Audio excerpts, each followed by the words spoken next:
Bharti news, सीधा, सटीक और निष्पक्ष। नमस्कार, मैं हूं निधि और आप देख रहे हैं भारती न्यूज। नजर डालते हैं आज की मुख्य खबरों पर और शुरुआत करते हैं राष्ट्रीय खबरों से। पीएम नरेंद्र मोदी शुक्रवार को 50वें दौरे पर वाराणसी आ रहे हैं। 3,884 करोड़ की 44 प्रोजेक्ट्स का लोकार्पण और शिलान्यास करेंगे। पीएम अपने संसदीय क्षेत्र में 2.5 घंटे रहेंगे। प्रधानमंत्री उन्नतिशील किसानों से बातचीत करेंगे। अमूल से जुड़े 2,70,000 किसानों को बोनस ट्रांसफर करेंगे। 3 चुनिंदा जीआईपी प्रोडक्ट्स को सर्टिफिकेट और 70+3 बुजुर्गों को अपने हाथों से आयुष्मान कार्ड भी देंगे। पीएम मोदी का विमान सुबह 10 बजे बाबतपुर एयरपोर्ट पर लैंड करेगा। यहां से हेलीकॉप्टर के जरिए मेहंदीगंज हेलीपैड पहुंचेंगे। मेहंदीगंज में जनसभा होगी। पीएम मोदी की सुरक्षा में पुलिस, पीएससी और अर्धसैनिक बलों के 4,000 जवान तैनात रहेंगे। पुलिस को आशंका है कि वक्फ बिल को लेकर पीएम की जनसभा में खलल डालने की कोशिश हो सकती है। ऐसे में काले कपड़े पहनकर आने वालों को बाहर ही रोक दिया जाएगा। 2008 मुंबई आतंकी हमले के मास्टरमाइंड तहव्वुर राणा को दिल्ली की पटियाला हाउस कोर्ट ने 18 दिन की एनआईए कस्टडी में भेजा है। एजेंसी ने कोर्ट से 20 दिन की रिमांड मांगी थी। स्पेशल एनआईए जज चंद्रजीत सिंह ने बंद कमरे में मामले की सुनवाई की और गुरुवार देर रात 2 बजे फैसला सुनाया। 64 साल के तहव्वुर राणा को कल अमेरिका से भारत लाया गया था। गुरुवार शाम करीब 6:30 बजे राणा को लेकर अमेरिकी गल्फ स्ट्रीम G550 विमान दिल्ली के पालम टेक्निकल एयरपोर्ट पर लैंड हुआ था, जहां उसका मेडिकल चेकअप हुआ। इसके बाद उसे सीधे एनआईए हेडक्वार्टर ले जाया गया। भारत पहुंचने के बाद राणा की पहली तस्वीर भी सामने आई, जिसमें नेशनल इन्वेस्टिगेशन एजेंसी एनआईए के अधिकारी उसे पकड़े हुए नजर आए। राणा की दिल्ली की तिहाड़ जेल में हाई सिक्योरिटी वार्ड में रखा जाएगा। हालांकि उसे अब किस वार्ड में रखा जाएगा, इसका अंतिम फैसला अभी तक सामने नहीं आया है। जांच एजेंसी एनआईए और खुफिया एजेंसी रॉ की एक जॉइंट टीम बुधवार को राणा को लेकर अमेरिका से रवाना हुई थी। नए वक्फ कानून के खिलाफ all India Muslim person law board शुक्रवार से राष्ट्रव्यापी वक्फ बचाव अभियान शुरुआत कर रहे हैं। बोर्ड के मुताबिक अभियान पूरी तरह शांतिपूर्ण और लोकांतरिक होगा। इसका पहला फेज 11 अप्रैल से शुरू होकर 7 जुलाई यानी 87 दिन तक चलेगा। इसमें वक्फ कानून के विरोध में 1 करोड़ हस्ताक्षर जुटाएंगे, जो पीएम मोदी को सौंपे जाएंगे। इसके बाद अगले फेज की रणनीति तय की जाएगी। AIMPLB महासचिव मौलाना मजलूर रहीम मुजुद्दीन ने वीडियो मैसेज जारी किया है। बोर्ड ने सरकार पर सांप्रदायिक एजेंडा चलाने और धर्मनिरपेक्षता कमजोर करने का आरोप लगाया है। अभियान वक्फ संपत्तियों की रक्षा और विधेयक को निरस्त करने की मांग को लेकर चलाया जा रहा है।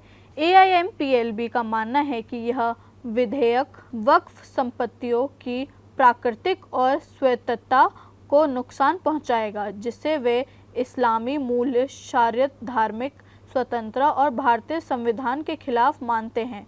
बोर्ड के मुताबिक आंदोलन तब तक चलेगा जब तक विधेयक पूरी तरह निरस्त नहीं हो जाता।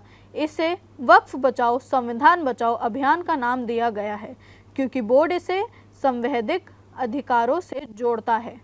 AIMPLB के सभी धार्मिक और सामाजिक संगठनों को इस अभियान में शामिल होने की अपील की है।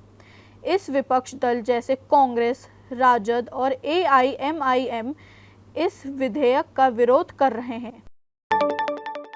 अब नजर डालते हैं अंतर्राष्ट्रीय खबरों पर। अमेरिका ने चीन पर 125% नहीं बल्कि 145% टैरिफ लगा दिया है। व्हाइट हाउस ने यह बात साफ की है। ट्रंप ने बुधवार को चीन पर 125% टैरिफ लगाने का ऐलान किया था। इसके बाद गुरुवार को व्हाइट हाउस ने बताया कि इसमें 20% फेंटनाइल टैरिफ भी जोड़ा गया है, जो मार्च 2025 से लागू था। ट्रंप ने चीन पर 4 मार्च को फेंटनाइल ड्रग तस्करी में कथित रोल की वजह से 20% टैरिफ लगा दिया था। इसे अब तक अलग से गिना जा रहा था। व्हाइट हाउस के मुताबिक चीन पर 125% टैरिफ, 20% फेंटेनाइल टैरिफ और 1% मिसलेनियस एडजस्टमेंट लगाया गया है। मिसलेनियस एडजस्टमेंट किस वजह से लगाया गया है, यह अभी तक साफ नहीं हुआ है। चीन पर 145% टैरिफ लगाने का आसान भाषा में मतलब है कि चीन में बना $100 का सामान अब अमेरिका में जाकर $245 का हो जाएगा। अमेरिका में चीनी सामानों के महंगे होने से उसकी बिक्री कम हो जाएगी। बता दें, चीन ने अभी अमेरिका पर जवाबी 84% टैरिफ लगाया है।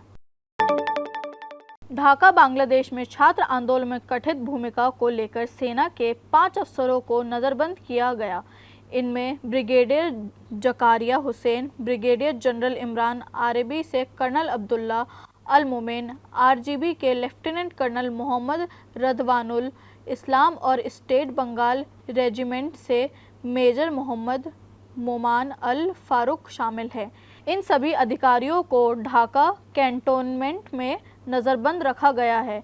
इन पर छात्र आंदोलन के दौरान प्रदर्शनकारियों पर गोलीबारी का आदेश देने के आरोप लगाए गए हैं।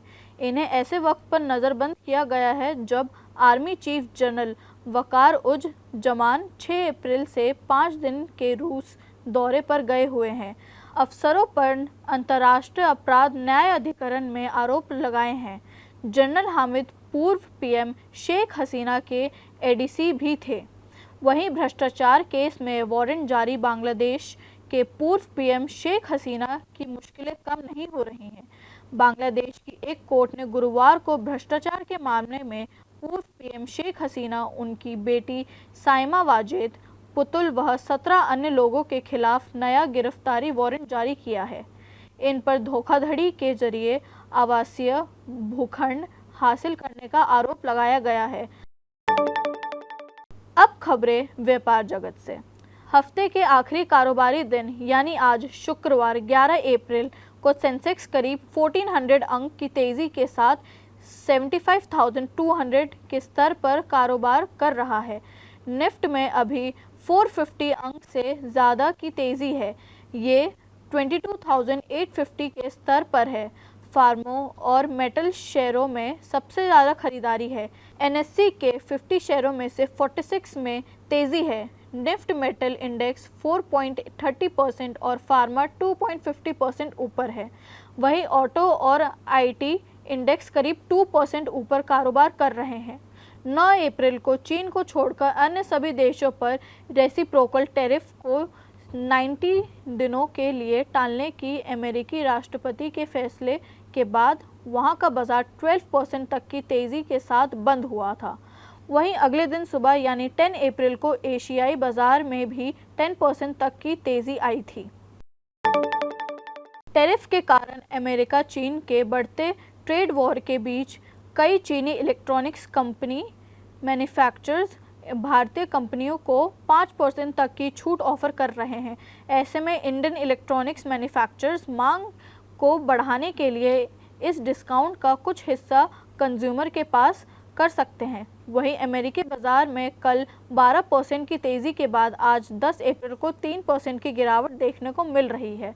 डाउ जोन्स इंडेक्स 900 अंक या 2% की गिरावट के साथ 39,600 के स्तर पर कारोबार कर रहा है।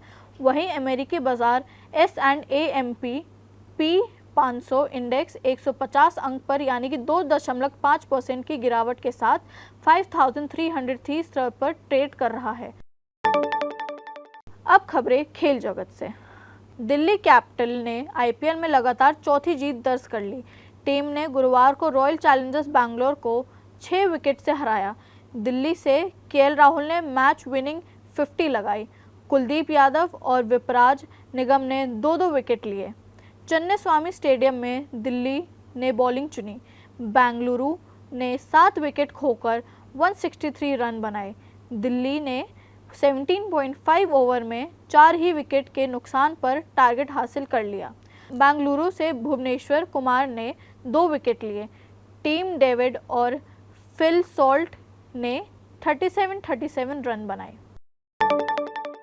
इंडियन प्रीमियर लीग 2025 में आज चेन्नई सुपर किंग्स का सामना कोलकाता नाइट राइडर्स से होगा। सीजन का 25वां मैच चेन्नई के AMA चिदम्बरम स्टेडियम में शाम 7:30 बजे से खेला जाएगा। AMAS धोनी एक बार फिर चेन्नई सुपर किंग्स की कप्तानी करते नजर आएंगे। टीम के कप्तान ऋतुराज गायकवाड़ इंजरी के कारण IPL के 18वें सीजन से बाहर हो गए। CSK के नाम पर 5 मैचों में 1 जीत और 4 हार हैं। चारों हार पिछले 4 मैचों में आई। दूसरी ओर KKR पॉइंट्स टेबल में थोड़ी बेहतर स्थिति में है। अपने 5 मैचों में 2 जीत और 3 हार के साथ 3 बार की चैंपियन टेबल में 6ठे नंबर पर है। आज की बुलेटिन के लिए बस इतना ही। दुनिया की बाकी खबरों के लिए देखते रहिए भारती न्यूज़। धन्यवाद।